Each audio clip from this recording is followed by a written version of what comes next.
Alors, dans cet exercice, on s'intéresse à l'effet Doppler et son application en astrophysique. Donc, on nous explique que l'éloignement d'une étoile va avoir pour conséquence un déplacement de la longueur d'onde. Donc, une différence entre la longueur d'onde perçue et la longueur d'onde de la source.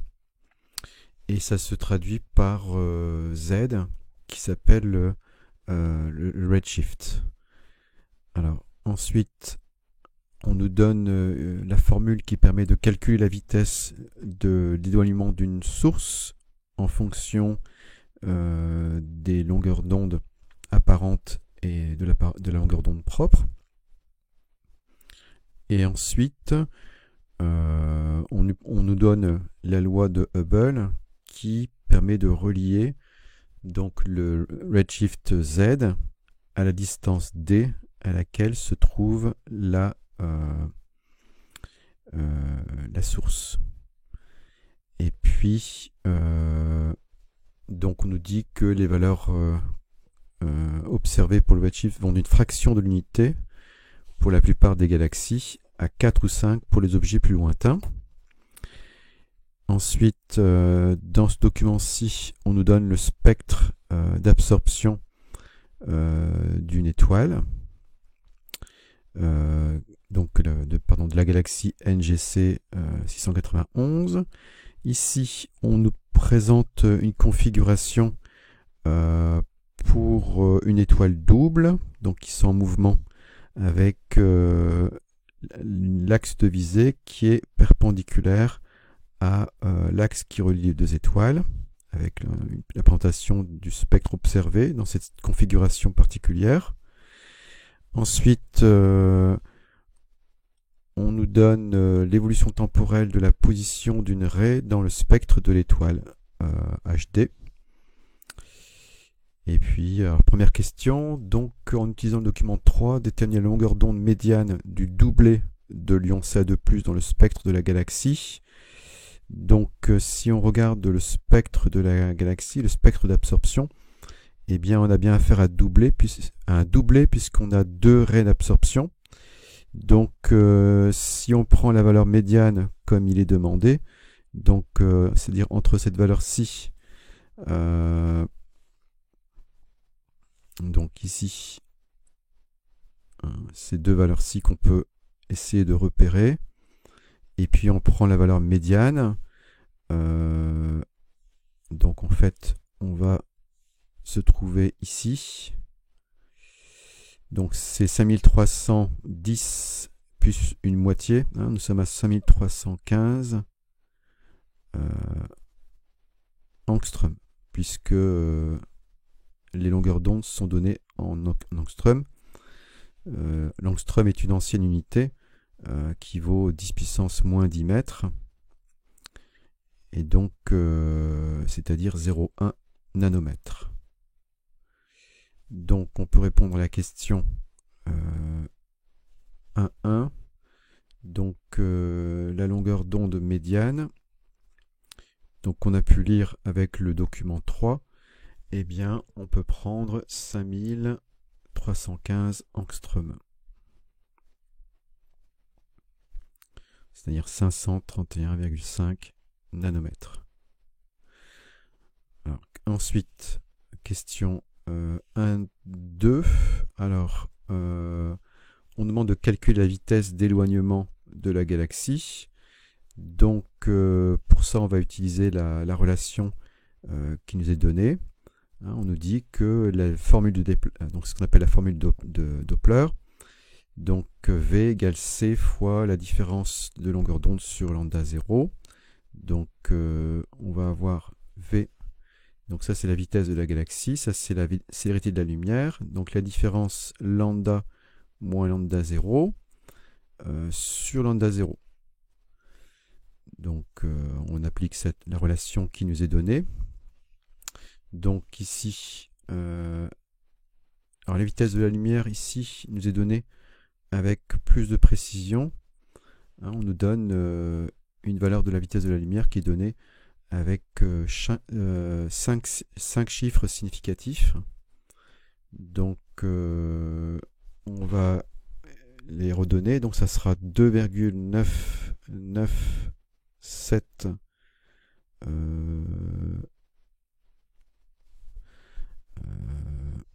alors je regarde. Ouais, 792. Donc là, donc multiplié par 10 puissance 8. Et puis donc le rapport. Donc lambda, c'est le lambda qu'on a mesuré précédemment, 5315 moins 5268 sur 5268. Alors on voit qu'ici la valeur est donnée avec 4 chiffres significatifs. Donc on peut donner le résultat final avec 4 chiffres significatifs. Donc ça va nous avec 4 chiffres significatifs, donc ça fait 2,675 fois 10 puissance 6 mètres par seconde. Donc ça c'est la vitesse de la galaxie qui est donnée avec 1, 2, 3, 4 chiffres significatifs. Pour la question 1.3, donc on nous demande de montrer que V est proportionnel à D. Donc on sait que V c'est égal à C fois Z. Et puis Z qui est donné par H0 fois D sur C. Donc on voit que V, la vitesse, ça sera H0 fois D. Donc on voit bien que la vitesse est proportionnelle à la distance puisqu'on a une relation linéaire avec un coefficient de proportionnalité qui est H0. Donc V est une fonction linéaire de D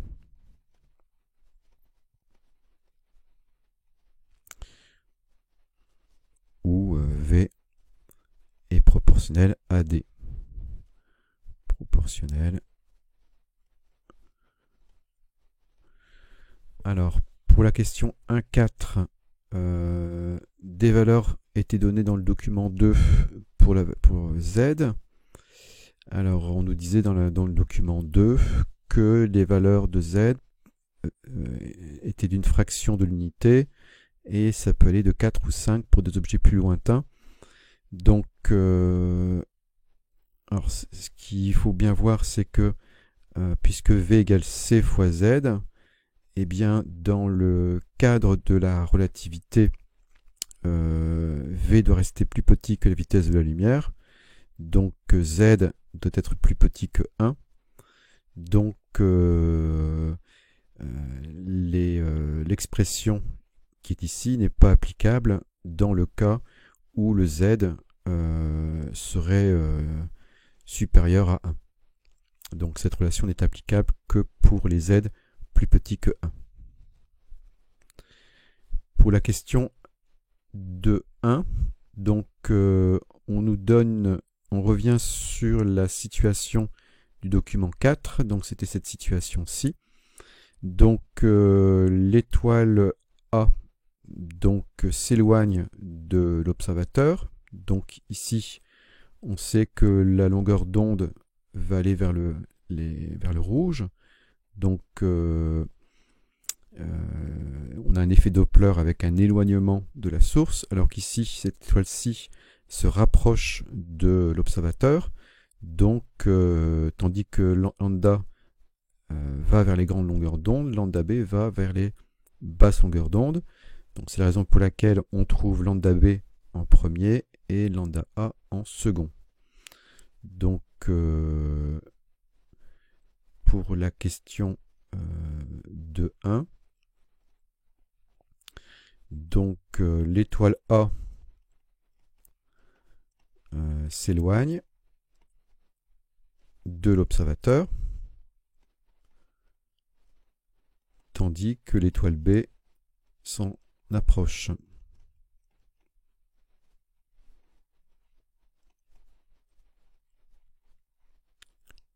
Donc, lambda A va être plus grand que lambda B.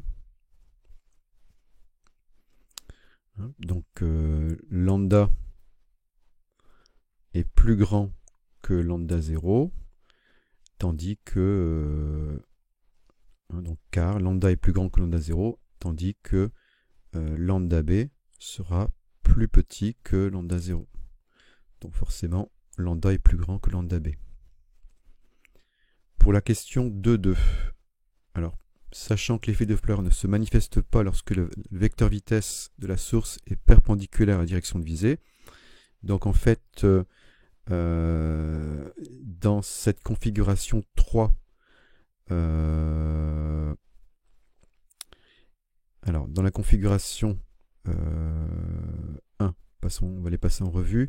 Donc ici c'est le cas où lambda est plus grand que lambda b, donc ça c'est la config 1. La configuration 3, ben, c'est l'inverse, puisque cette fois-ci c'est b qui s'éloigne. Donc ça c'est la configuration 3. Par contre, on voit que dans la configuration 2, eh bien, les sources se déplacent dans une direction qui est perpendiculaire à la direction de la visée. Donc pour 2 et 4, eh bien, on n'a pas d'effet Doppler. Donc si on n'a pas d'effet Doppler, lambda égale lambda b. Alors poursuivons.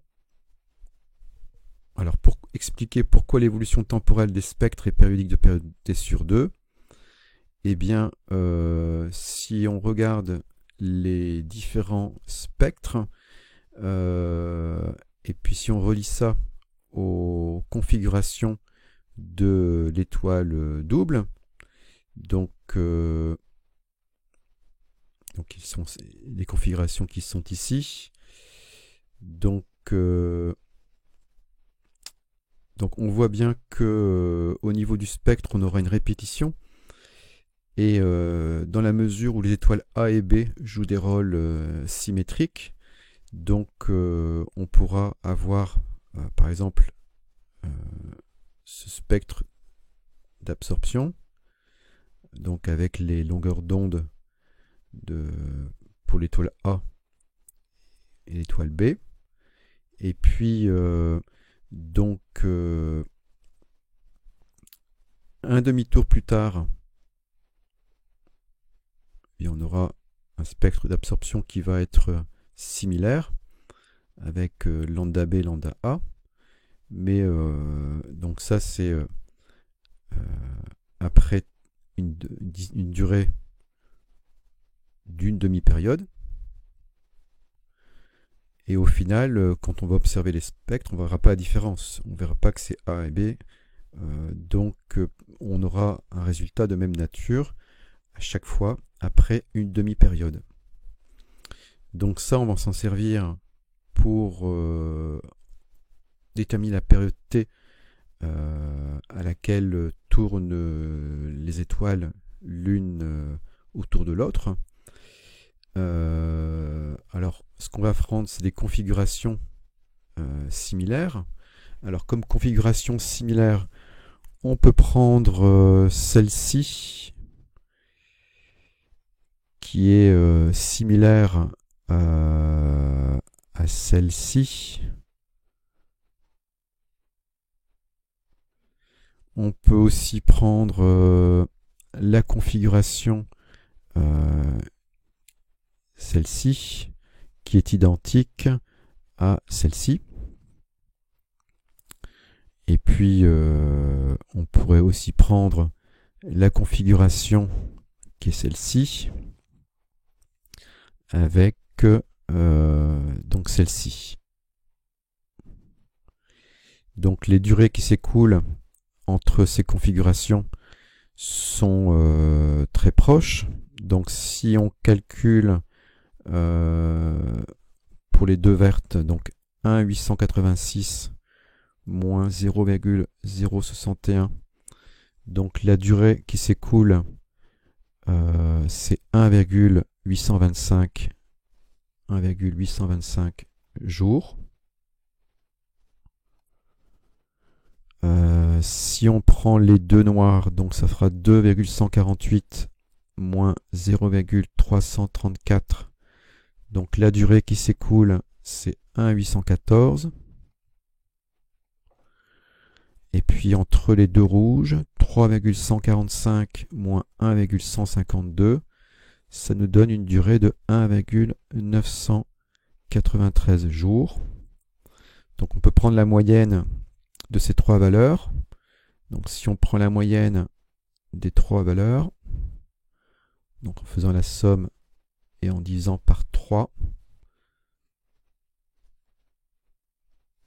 eh bien on obtient une durée moyenne de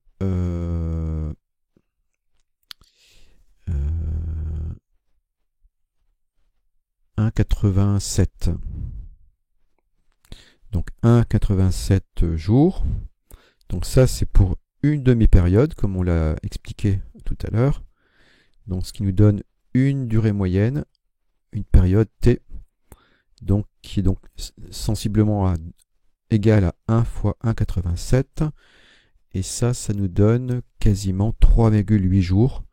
On a bien montré que la durée d'une période est approximativement de 3,8 jours. C'est ce qu'il fallait, c'est ce qui était demandé. On devait trouver la valeur de 3,8 jours. Voilà.